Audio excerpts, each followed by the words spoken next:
로마서 제1장.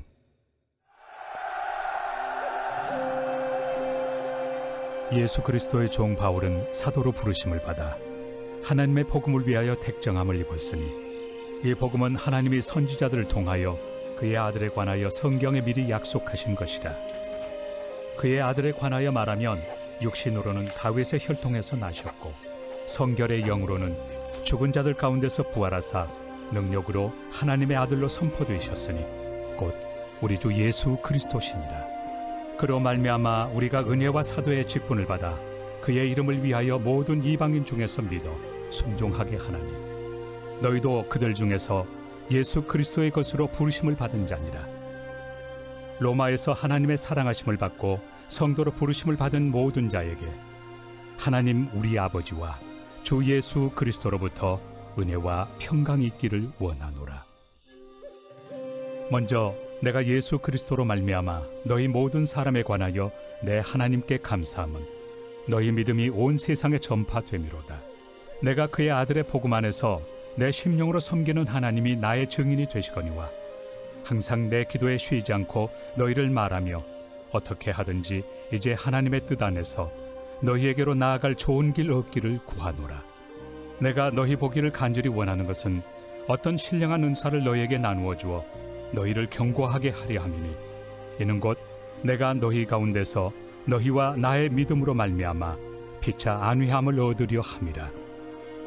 형제들아, 내가 여러 번 너희에게 가고자 한 것을 너희가 모르기를 원하지 아니하노니, 이는 너희 중에서도 다른 이방인 중에서와 같이 열매를 맺게 하려 함이로되 지금까지 길이 막혔도다. 헬라인이나 야만인이나 지혜 있는 자나 어리석은 자에게 다 내가 빚진 자라. 그러므로 나는 할 수 있는 대로 로마에 있는 너희에게도 복음 전하기를 원하노라. 내가 복음을 부끄러워하지 아니하노니, 이 복음은 모든 믿는 자에게 구원을 주시는 하나님의 능력이 됨이라. 먼저는 유대인에게요, 그리고 헬라인에게로다. 복음에는 하나님의 의가 나타나서 믿음으로 믿음에 이르게 하나니, 기록된 바 오직 의인은 믿음으로 말미암아 살리라 함과 같으리라. 하나님의 진노가 불의로 진리를 막는 사람들의 모든 경건하지 않음과 불의에 대하여 하늘로부터 나타나나니, 이는 하나님을 알 만한 것이 그들 속에 보임이라. 하나님께서 이를 그들에게 보이셨느니라. 장세로부터 그의 보이지 아니하는 것들, 곧 그의 영원하신 능력과 신성이 그가 만드신 만물에 분명히 보여 알려졌나니, 그러므로 그들이 핑계하지 못할지니라. 하나님을 알되 하나님을 영화롭게도 아니하며 감사하지도 아니하고 오히려 그 생각이 허망하여지며 미련한 마음이 어두워졌나니, 스스로 지혜 있다 하나 어리석게 되어 썩어지지 아니하는 하나님의 영광을 썩어질 사람과 새와 짐승과 기어다니는 동물 모양의 우상으로 바꾸었느니라. 그러므로 하나님께서 그들을 마음의 정욕대로 더러움에 내버려 두사 그들의 몸을 서로 욕되게 하게 하셨으니, 이는 그들이 하나님의 진리를 거짓 것으로 바꾸어 피조물을 조물주보다 더 경배하고 섬김이라. 주는 곧 영원히 찬송할 이시로다. 아멘. 이 때문에 하나님께서 그들을 부끄러운 욕심에 내버려 두셨으니, 곧 그들의 여자들도 순리대로 쓸 것을 바꾸어 영리로 쓰며, 그와 같이 남자들도 순리대로 여자 쓰기를 버리고 서로 향하여 음욕이 부릴 듯하며, 남자가 남자와 더불어 부끄러운 일을 행하여 그들의 그릇됨에 상당한 보응을 그들 자신이 받았느니라. 또한 그들이 마음에 하나님 두기를 싫어하며 하나님께서 그들을 그 상실한 마음대로 내버려 두사 합당하지 못한 일을 하게 하셨으니, 곧 모든 불의, 추악, 탐욕, 악의가 가득한 자요, 시기, 살인, 분쟁, 사기, 악독이 가득한 자요, 수근수근하는 자요, 비방하는 자요, 하나님께서 미워하시는 자요, 능욕하는 자요, 교만한 자요, 자랑하는 자요, 악을 도모하는 자요, 부모를 거역하는 자요, 우매한 자요, 배약하는 자요, 무정한 자요, 무자비한 자라. 그들이 이 같은 일을 행하는 자는 사형에 해당한다고 하나님께서 정하심을 알고도 자기들만 행할 뿐 아니라 또한 그런 일을 행하는 자들을 옳다 하느니라.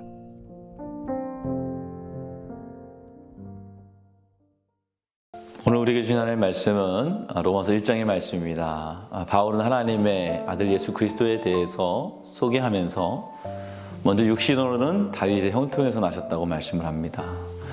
바울이 로마 교회 성도들에게 가장 먼저 예수님을 소개하면서 이 말을 하고 있는 이유는 당시 예수님께서 육신을 입고 이 땅에 태어나셨음을 부인하는 영지주의자들이 교회를 미혹하고 있었기 때문입니다. 그들은 예수님의 인성을 부정하는 가현설을 주장했습니다.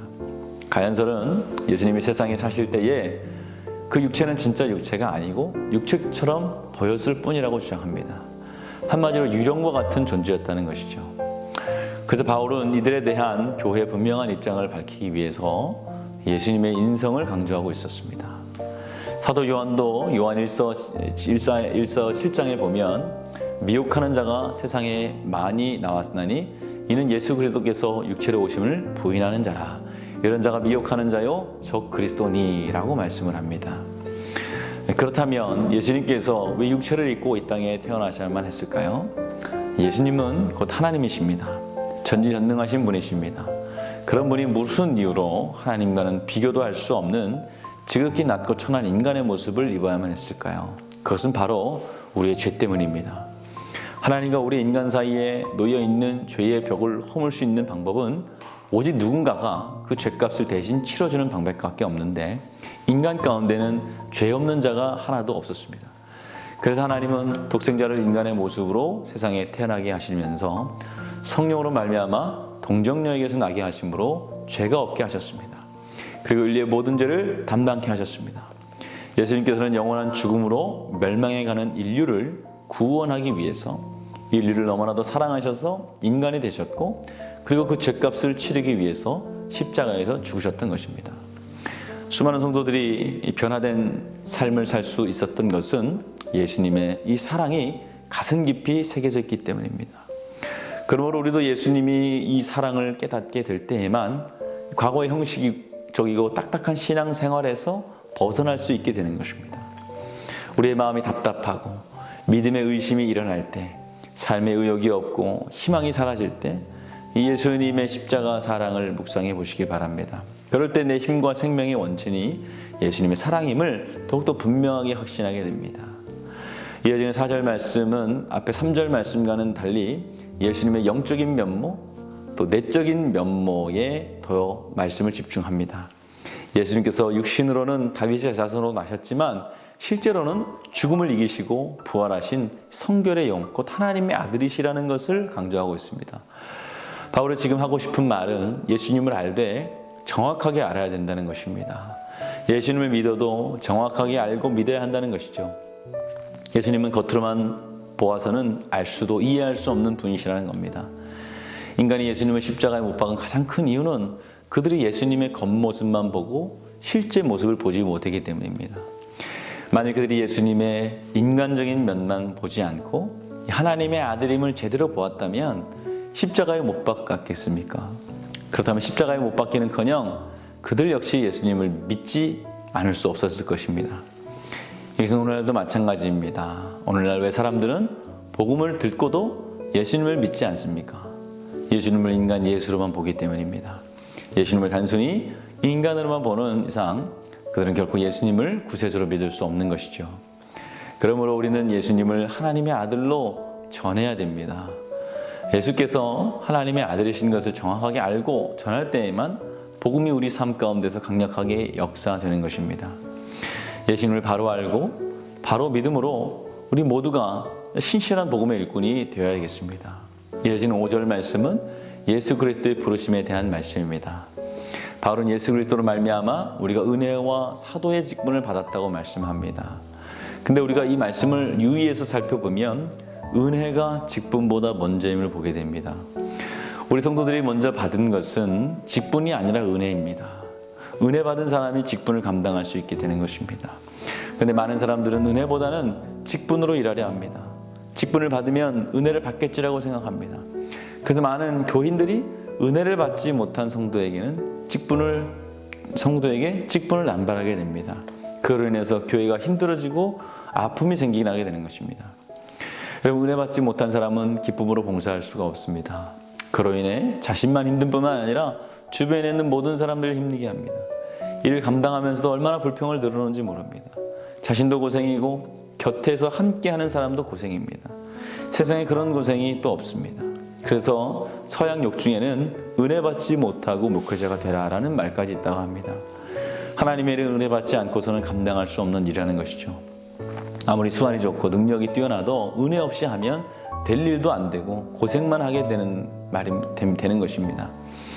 여러분, 하나님의 일에서 중요한 것은 직분 자체가 아니라 하나님의 은혜임을 기억하시기 바랍니다.